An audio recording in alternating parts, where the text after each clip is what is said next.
Much popular ஃபிகர்னா Sunny Leon தான் sir இந்திய நாட்டோட பிரைம் மினிஸ்டரா இருக்கணும். Much popular sir. யூத்தில் வந்து சன்னி லியோன்னா உருகுவானுங்க. யாரை வேணா கேட்டு பாருங்க. யூத்தில் Silk Smitha much popular figure. அதுக்கு தான் சார் ஓட்டு விழும். அது நின்று இருக்கலாம்ல எலெக்ஷன்ல. சில்க் ஸ்மிதா வந்து நின்று இருந்தா விஜயெல்லாம் தூக்கி சாப்பிடலாம் சார்.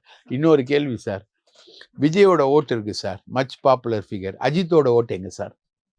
இல்ல அவர் எலெக்ஷனுக்கு வரல, அரசியலுக்கு வரல. அப்ப அஜித் ரசிகா இருப்பான்ல, ஆமா, இவருக்கு ஈக்குவலா இருப்பான்ல அவன். ஆமா. அவன் ஓட்டுலாம் திமுகவுக்கு வந்தா நீங்க என்ன சார் பண்ணுவீங்க?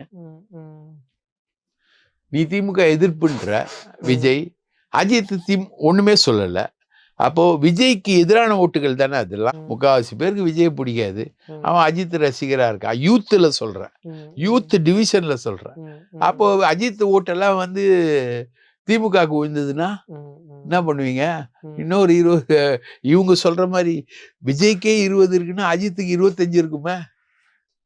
எங்க சார் போய் நிற்பீங்க? இதெல்லாம் வந்து இந்த காம்பினேஷன், இந்த கால்குலேஷன் இதெல்லாமே எலெக்ஷன்ல தான் தெரியும்.